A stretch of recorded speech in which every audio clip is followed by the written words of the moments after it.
My girlfriend taunted sharply. "Oh, wow, so now the big man wants to know where I was until 4 a.m.? I stayed silent, just staring at her for a moment. Then I said in a cold tone, "Not anymore."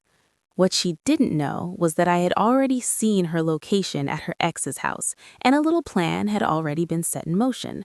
The locks had been changed before she even woke up that afternoon. I, 32 male, am a structural engineer living in a mid-sized city. I'm the kind of guy who measures twice and cuts once, not just in building plans, but in every aspect of my life. I bought my house 3 years ago, a modern 2-story place I renovated with my own 2 hands. It's my sanctuary, my project, and my biggest asset. For the last 11 months, I've shared it with my girlfriend, 29F. Or rather, I shared it with a version of her I thought I knew. We met at a gallery opening about a year and a half ago.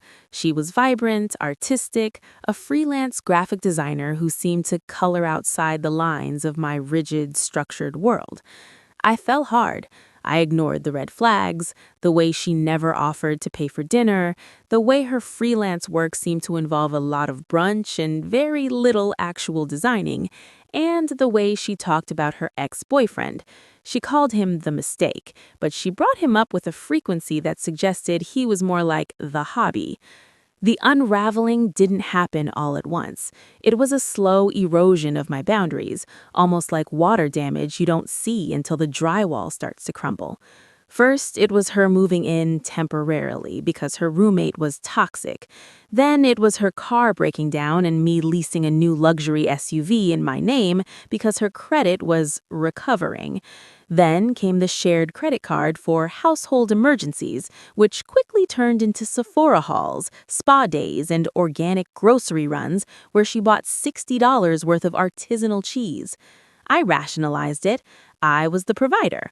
I was the sturdy foundation. That's what I do. I support things. But foundations crack if the load is unbalanced, and buddy, the load was getting heavy. The incident that shattered everything happened last Tuesday. It started like any other Tuesday. She told me she was going to a networking event with some old college friends. She made a big show of picking out an outfit, asking me if she looked professional enough. She left at 6 p.m. sharp. By midnight, I hadn't heard a word. I sent a text, "Everything okay?" No reply. By 2 a.m., the worry started to gnaw at me. I'm not possessive, but I am protective. We live in a city where things happen. I checked the Find My location sharing we had set up, ironically at her insistence, so she could see when I was leaving work to start dinner. The blue dot wasn't at a bar. It wasn't at a restaurant. It was in a residential neighborhood on the other side of town. I zoomed in on the map. I didn't need a label to know whose house that was. I remembered the address from a piece of mail she'd accidentally left on my counter 6 months ago. It was the mistake's house. I didn't scream. I didn't throw my phone. I felt a cold, clinical detachment wash over me, the same way I feel when I spot a critical load-bearing failure in a blueprint. The structure is compromised. The project must be halted. Safety protocols initiated. I sat in the living room, in the dark, watching the clock. The silence in the house was heavy.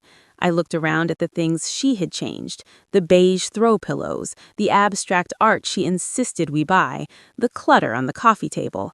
It all looked like foreign debris now. 3 a.m., 3:30 a.m., 4:15 a.m. Finally, headlights swept across the front window. I heard the heavy door of the SUV, my SUV, slam shut. The key turned in the lock. She stumbled in, smelling like stale gin and a cologne that definitely wasn't mine. It was cedarwood and cheap musk, the kind of scent that sticks to your clothes. She saw me sitting in the armchair. She didn't look guilty. She looked annoyed. "Jesus," she huffed, dropping her purse on the floor. "You're still up? What are you, my dad?" "I was worried," I said. My voice was level, void of inflection. I was studying her, looking for a single crack in the facade. She rolled her eyes, kicking off her heels. "I was with the girls. We lost track of time. God, you're so suffocating sometimes." "Where were you?" I asked. I gave her one chance. one chance to tell the truth. That's when she snapped. She turned on her heel, hands on her hips, her face twisted in a sneer of pure entitlement. It was a look she had given waitstaff, but never me. Oh, wow, so now the big man wants to know where I was until 4 a.m.? You want a GPS report? You want to smell my breath? You're pathetic. I stayed silent, just staring at her for a moment. I looked at the woman I had planned to propose to, and all I saw was a stranger squatting in my home, a liability. Then I said in a cold tone, "Not anymore." What she didn't know was that I had already seen her location at her ex's house, and a little plan had already been set in motion. The locks had been changed before she even woke up that afternoon. I pulled up the lease agreement for the SUV, I pulled up the credit statements, and then I pulled up the tenancy laws for our state. Here is where the complex relationship dynamic gets legal. When she moved in, I was smart about one thing. Because I own the house and have significant assets, my father, a retired litigator, had insisted she sign a cohabitation agreement before she brought a single box in. It explicitly stated she was a guest with no tenancy rights, that she paid no rent, which she didn't, and that her legal residence remained at her parents' house 2 towns over. She had signed it laughing, calling it unromantic paperwork, and joking that my dad was paranoid. That paperwork was about to be the most romantic thing in the world because it was going to give me my life back. She slept until 1 p.m. the next day. I took the day off work, but I left the house at 7 a.m. so she would think I was at the office. I didn't want to see her face. I went straight to a lawyer friend of mine. Let's call him Dave. Dave is a shark. I sat in his office, drinking bad coffee, and laid it all out. I showed Dave the agreement. I showed him the location data I had screenshotted. "You're in the clear," Dave said, scanning the document. "She never established tenancy. She's a guest who has overstayed her welcome. However, here's the kicker. If you just lock her out, she calls the cops, and cops hate civil disputes. If she puts on a show, they might force you to let her back in just to keep the peace. You need to make sure that when the police show up, and she will call them, you have the narrative controlled." "How?" I asked. "You need to prove she doesn't live there. Does she get mail there?" "Amazon packages, but no bills. Her bank statements, her license, her car insurance, it all goes to her parents' house. We did that to keep her insurance rates down because her zip code is cheaper." Dave smiled, a wicked little grin. "Perfect. That insurance fraud she's committing is your golden ticket. If she claims she lives with you, to the cops, she admits to insurance fraud. If she claims she lives with her parents, she has no right to enter your house. It's a catch-22. I left Dave's office and went to the bank. I removed her as an authorized user on my credit cards. I didn't cancel the cards, I just cut her access. Then I opened the app for the SUV. I was the primary and only leaseholder. She was just an authorized driver. I located the remote disable feature. I didn't use it yet. I needed her to try to leave. I got home at 5:30 p.m. She was on the couch watching reality TV. The house was a mess. Takeout containers, clothes everywhere. She didn't look up. "The internet is slow," she complained, "and the credit card got declined when I tried to order lunch. You need to call the bank. It was embarrassing." The audacity was breathtaking. She had cheated on me less than 16 hours ago, and now she was demanding tech support and financial services. "I'll look into it," I said calmly. "Also," she added, finally looking at me, "I'm going out with the girls again tonight. Don't wait up." The girls, meaning the mistake. She was going back for seconds. "Okay," I said. "Have fun." She narrowed her eyes, expecting a fight. When I didn't give her one, she looked smug. She thought she had broken me. She got dressed, wearing a dress I bought her, and tried to leave. She grabbed the keys to the SUV. I waited until she was out the door. I watched from the window. She got in, turned the key, nothing. The lights flickered, but the engine wouldn't turn over because I had immobilized it via the app 30 seconds prior. She tried again. She slammed the steering wheel. She stormed back inside. "The car won't start, this piece of junk," she screamed. "Must be the battery," I said, not looking up from my book. "I'll call the dealer tomorrow. You better take an Uber if you want to make it to your girls' night." She huffed, opened her own banking app, realized she had to use her own money, and furiously capped out a request for an Uber. "You're paying me back for this," she snapped as she stormed out. The second the Uber turned the corner, I moved. I didn't call a locksmith.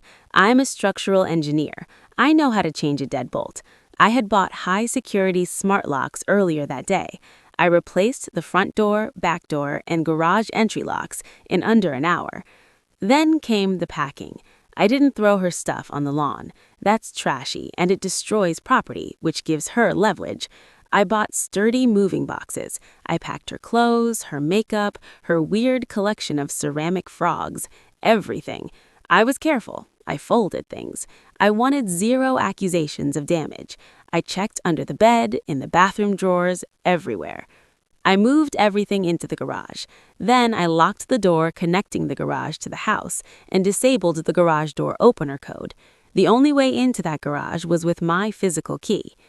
I printed out a copy of the cohabitation agreement, specifically the section highlighting her guest status and her declared primary residence at her parents' house. I taped it to the front door, along with a formal letter stating that her permission to occupy the premises as a guest was revoked immediately due to a breach of trust and safety concerns. Then I sat on the porch and waited. She didn't come back at 4 a.m. this time. She came back at 11:30 p.m. Presumably, the mistake didn't want her staying over on a work night, or maybe the credit card declining earlier had soured her mood. An Uber pulled up. She walked up the driveway, swinging her purse, humming to herself. She walked up to the door and jammed her key in. It didn't go in. She tried again, jiggling it, pushing it. Then she stepped back, looked at the house number to make sure she was at the right place. She looked at the note taped to the door, ripped it down, and squinted at it in the porch light. I opened the second-floor window directly above the porch. "The key won't work because the lock is changed," I called down. She jumped, looking up. "What the hell? Open the door, it's freezing." "No," I said. "What do you mean, no? Open the damn door or I'm screaming." "You don't live here. Read the note you just ripped down." "What is this? Revocation of guest privileges? Are you insane? I've lived here for a year. Open the door right now or I'm calling the police." "Go ahead," I said. "I'll wait." She started pounding on the door. "You can't do this. This is illegal. I have rights. I have tenant rights." "You have a permanent residence at 442 Oak Street with your parents. You signed a document stating that. You are a guest who has been asked to leave. I asked you to leave and you refused, so I secured my property." The officer looked at the document. He looked at the signature. He looked at her. "Ma'am, did you sign this?"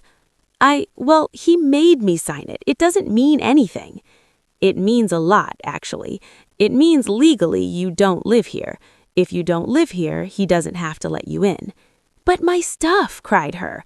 "All my clothes, my makeup, my weird collection of ceramic frogs, everything." "Her belongings are packed safely in the garage," I said. "I'm willing to open the garage right now for her to retrieve them, provided she leaves the property immediately after that." The officer looked at me, then at her. "That sounds reasonable, ma'am. If you're not on the lease and not on the deed, and your ID is elsewhere, we can't force him to open the main house. We can stand by while you get your things from the garage." The look on her face was a mixture of shock and pure, unadulterated rage. Her entitlement had hit a wall. Brick wall of reality. She turned to me, her teary act dropping instantly. "You're a monster," she hissed. "After everything I did for you?" "You cheated on me," I said simply. "You were at his house until 4 a.m., and then you came home and mocked me for caring. Actions have consequences." She went pale. She didn't know I knew about the specific location. She glanced at the cops, realizing she was losing the moral high ground too. We opened the garage. She saw the wall of boxes. She tried to storm past me to the door leading into the house to verify I didn't steal anything. "Ma'am," the officer warned, stepping in her path. "Get your boxes." She looked at the massive pile. She looked at the Uber that had long since driven away. She looked at the disabled SUV sitting in the driveway like a brick. "I can't take all this," she cried. "Let me take the car. It's mine." "The car is leased in my name," I told the officer. "I have revoked her authorization to drive it. It stays here." "You can't leave me stranded." "Call your dad," I suggested. She had to call him, put him on speaker because her hands were shaking too much. "You listen to me, you son of a bee," her father roared from the phone. "You can't treat my daughter like this. I'll sue you for everything you have." "You're welcome to try, Robert," I said. "But remember the agreement you reviewed? You told her it was standard. Also, I'd suggest you come pick her up. She has about 15 boxes." While she waited for her dad, she sat on one of the boxes in the driveway, crying. The cops left once the situation was stabilized. I went inside and watched from the camera. Her dad showed up in his pickup truck 30 minutes later. They loaded the boxes in silence. She tried to key the SUV on her way out, but her dad stopped her, probably realizing I was recording. The next 3 days were a barrage of harassment.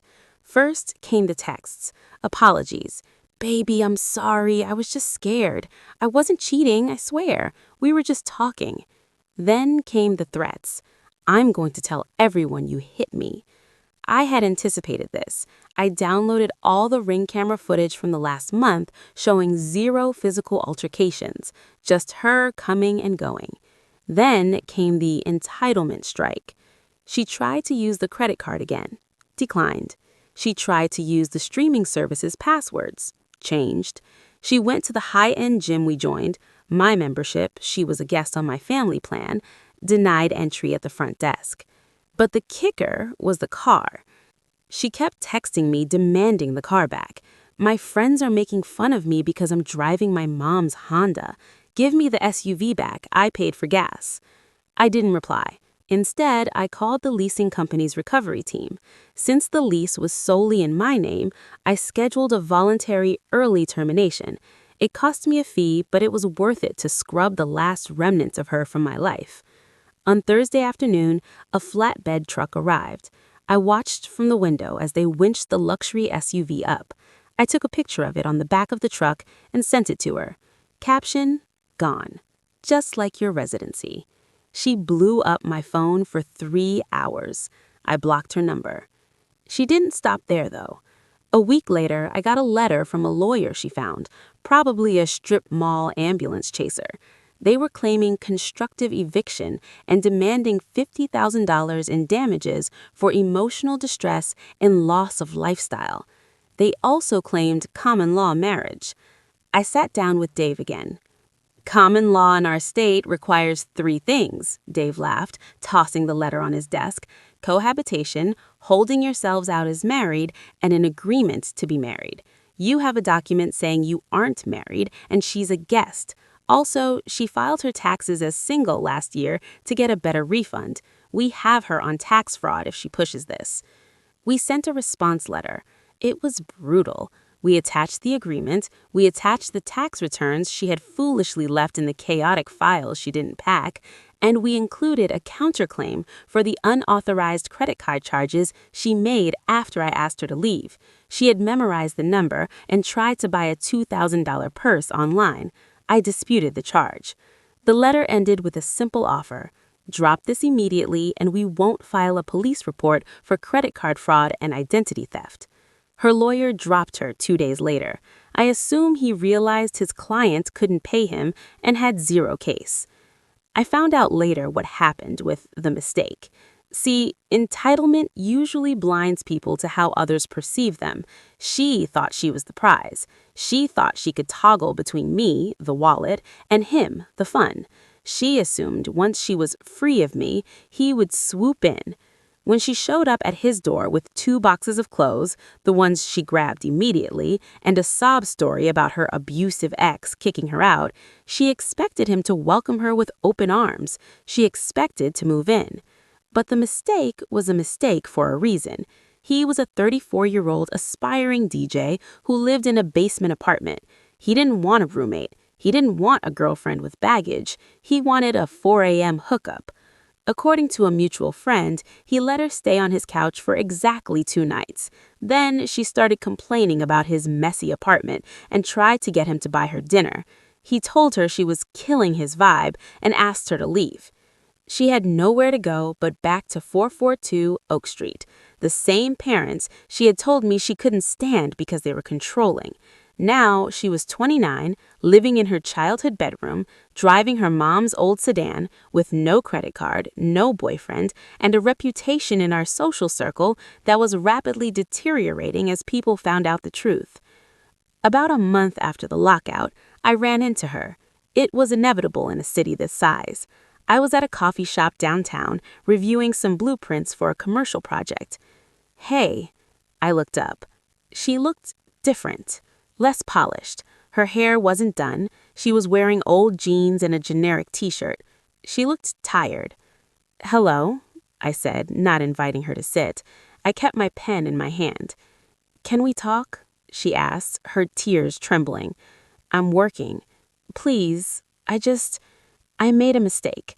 "You made a series of choices," I said, turning a page in my notebook. "A mistake is grabbing the wrong keys. Sleeping with your ex and lying about it is a choice. Suing me was a choice." "I miss you," she said, tears starting welling up. "I miss our life. My parents are driving me crazy. I have to ask for permission to use the car. I'm miserable. I didn't realize how good I had it." "That sounds difficult," I said, taking a sip of my coffee. "Can't we just start over? I'll sign whatever you want. I just want to come home. I love you." She reached out to touch my hand. I pulled it back as if she were radioactive material. "You don't miss me," I said, looking her dead in the eye. "You miss the house. You miss the SUV. You miss the credit card. You miss having a safety net while you swing from vine to vine." "That's not true." "It is. And here's the reality check you desperately need. You're not the victim here. You're not a princess who lost her castle. You're a guest who violated the house rules." I stood up, packing my laptop. "I met someone else," I lied. I hadn't, but I wanted to twist the knife. She has her own car and her own house, and she doesn't disappear until 4 a.m. Her face crumbled. The sorrow turned instantly back to rage, the mask slipping one last time. "You're a liar. You'll never find anyone as hot as me." "Maybe not," I said, slinging my bag over my shoulder. "But I'll certainly find someone who knows how to pay for her own lunch." I walked out. I didn't look back. It's been 6 months. The house is quiet, but it's a peaceful quiet. I changed the furniture in the living room, got rid of the couch she picked out. I bought a new car, a sedan this time, something practical and reliable. I learned a lot about structural integrity through this. In engineering, we talk about redundancy, having backup systems in case the primary load-bearing element fails. My redundancy was the paperwork. My redundancy was the financial separation. But the most important lesson wasn't legal or financial. It was about self-respect. She called me suffocating for wanting to know where I was at 4 a.m. She tried to weaponize my concern against me. She thought she could gaslight me into accepting disrespect because she believed she was the best thing that ever happened to me. But when I sat in that dark living room and saw the dot on the map, I realized I didn't lose a girlfriend. I lost a parasite. Freedom isn't just about having the house to yourself. It's about knowing that when you lock your door at night, the only people inside are the ones who actually have your back. The locks cost me $400. The lawyer cost me $500. The fee to return the lease early was $1,200. The look on her face when her key didn't turn, that was free. If you enjoyed watching a moocher get evicted from reality, hit that subscribe button. It costs less than the rent she never paid.